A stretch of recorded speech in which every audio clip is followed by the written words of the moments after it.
আসসালামু আলাইকুম রহমতুল্লাহি বারাকাতুহু। বিসমিল্লাহ আসসালাতু আসসালামু আলা রাসূলিল্লাহ। এই যে ঘাসগুলি দেখা যাচ্ছে, এই ঘাসের নাম হলো ইস্কির ঘাস। যে ঘাস সম্পর্কে হাদিসে বর্ণিত হয়েছে এবং হাদিসে যে ঘাসটাকে বলা হয়েছে ইস্কির ঘাস, সেটি এই ঘাসটিকে বলা হয় আল ইস্কির। এটি মরুভূমিতে প্রচুর হয়। সৌদি আরব মরুভূমিতে এটা প্রচুর দেখা যায়। আর এখানে এই মুহূর্তে যে জায়গাটি দেখতে পাচ্ছেন আপনি, এটি হলো ওয়াদি আকিক, আকিক উপত্যকা, যেটিকে হাদিসে বরকতময় ওয়াদি বা বরকতময় উপত্যকা বলা হয়েছে। এখানে এর তীরে এখানে এই ঘাসগুলি প্রচুর, এই ওয়াদির মধ্যে, উপত্যকার মধ্যে, এর তীরে এবং আশেপাশে প্রচুর এই ঘাসটি দেখা যায়। এটি এই ওয়াদি আকিক বা আকিক উপত্যকার এই জায়গাটিতে। এই জায়গাটি মূলত ইসলামিক ইউনিভার্সিটি মদিনা মুনাওয়ারা যে প্রাচীর দেখা যাচ্ছে, এটি মদিনা ইসলামী বিশ্ববিদ্যালয়ের প্রাচীর। এর পাশে অবস্থিত ওয়াদি আকিক বা আকিক উপত্যকায় যে মদিনা প্রাচীরের প্রধান গেট, এবং এখানে ঘাসগুলি প্রচুর দেখা যায়, এই ইস্কির ঘাসগুলি। এই ঘাস সম্পর্কে বেশ কিছু হাদিস বর্ণিত হয়েছে। তার মধ্যে একটি, যে রাসূল সাল্লাল্লাহু আলাইহি সাল্লাম যখন তিনি মক্কা বিজয় করলেন, মক্কা বিজয় করার পর রাসূল সাল্লাল্লাহু আলাইহি ওয়াসাল্লাম সেখানে নিষিদ্ধ করলেন যে সেখানকার কোনো গাছপালা কাটা যাবে না, কোনো শিকারীকে, কোনো পশু প্রাণীকে সেখান থেকে তাড়িয়ে দেওয়া যাবে না, হত্যা করা যাবে না। তখন আব্বাস রাদিয়াল্লাহু আনহু, রাসূলের চাচা, তিনি বললেন, ইল্লাল ইস্কির ইয়া রাসূলুল্লাহ, আল্লাহ রাসূল, ইস্কির ছাড়া, ইস্কির কাটার অনুমতি দেওয়া হোক। কেননা ইস্কির এই ঘাসটিকে তারা তাদের কোনো ব্যক্তি যখন মারা যায় তখন কবরে দাফন করার কাজে এই ঘাসটিকে ব্যবহার করেন, এবং সেই সাথে অলি বুয়ুতিহিম, এবং বাড়ি নির্মাণ কাজে, ঘর নির্মাণ কাজে ইস্কির ঘাসটিকে ব্যবহার করা হয়। অর্থাৎ যদি সনের ঘর হয়, বেড়ার ঘর হয়, তখন এই ঘাসটিকে তারা বেড়া হিসেবে বা সন হিসেবে তারা ব্যবহার করতেন সেই সময়ে। তো এই জন্য রাসূল সাল্লাল্লাহু আলাইহি ওয়াসাল্লামকে বললেন যে আল্লাহ রাসূল, তবে ইস্কির কাটার অনুমতি দেওয়া হোক, কারণ ইস্কির ঘাসটিকে এই দুটি কাজে ব্যবহার করা হয়, বিশেষ করে মৃতকে দাফন করার সময় কবরে, আর হলো তাদের ঘর নির্মাণ করার কাজে ব্যবহার করা হয়। সুতরাং এই দুটিকে কাটার অনুমতি দেওয়া হোক। তখন রাসূল সাল্লাল্লাহু আলাইহি ওয়াসাল্লাম বললেন, ইল্লাল ইজখির, ঠিক আছে, তাহলে ইস্কির কাটার অনুমতি দেওয়া হলো, ইস্কির ঘাস কাটার অনুমতি দেওয়া হলো। সেই হাদিসে এই ঘাসের কথা এসেছে, যেটাকে ইস্কির ঘাস বলা হয়। এই ঘাস সম্পর্কে আরেকটি প্রসিদ্ধ একটি বর্ণনা যেটা আসছে বা ইতিহাসে যেটা আসছে, সেটি হলো উহুদ যুদ্ধে যারা শাহাদাত বরণ করেছেন তাদের মধ্যে ছিলেন রাসূল সাল্লাল্লাহু আলাইহি ওয়াসাল্লামের প্রিয় চাচা সাইয়্যিদুশ শুহাদা, যাকে বলা হয় শহীদের সর্দার, আমির হামজা রাদিয়াল্লাহু আনহু, এবং একজন বিশিষ্ট সাহাবী মুসাব বিন উমাইর রাদিয়াল্লাহু আনহু সহ প্রায় 70 জন সাহাবী শাহাদাত বরণ করেছেন উহুদের ময়দানে।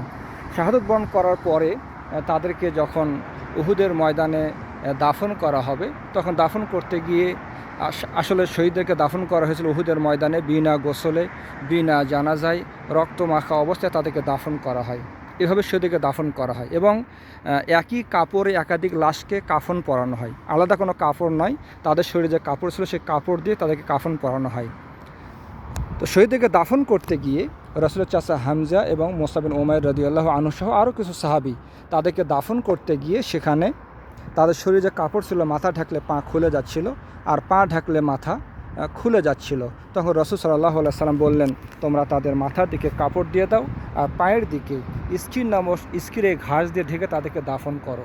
সেভাবে এই শহীদদেরকে, এই মর্যাদাবান শহীদদেরকে উহুদের ময়দানে দাফন করা হয়। অর্থাৎ মাথার দিকে কাপড় দিয়ে দেওয়া হয়, যেটুকু কাপড় তাদের শরীরে ছিল, আর পায়ের দিকে ইস্কির নামক ঘাস দিয়ে ঢেকে তাদেরকে উহুদের ময়দানে দাফন করা হয়।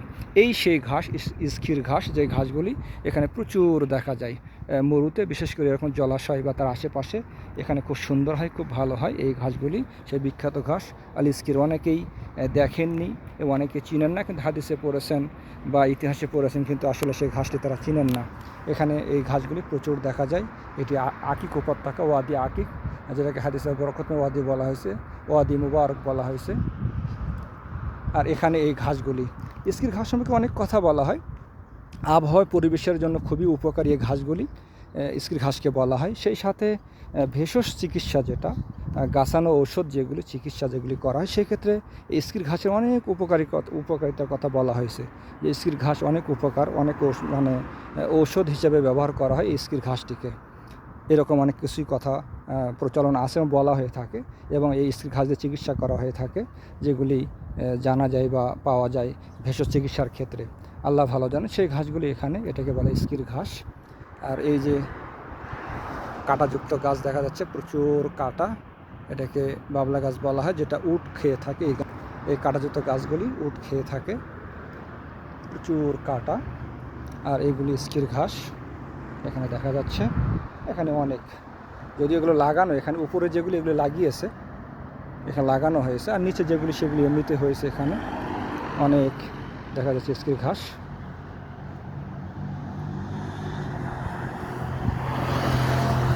আজ এ পর্যন্তই। আল্লাহ তাআলা সবাইকে ভালো রাখুন, সুস্থ রাখুন, হেফাজত করুন।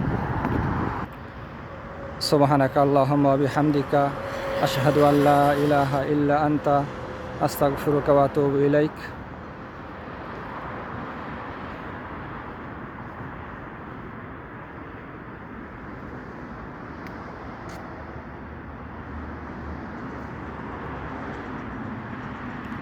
আসসালামু আলাইকুম ওয়া রাহমাতুল্লাহি ওয়া বারাকাতুহু।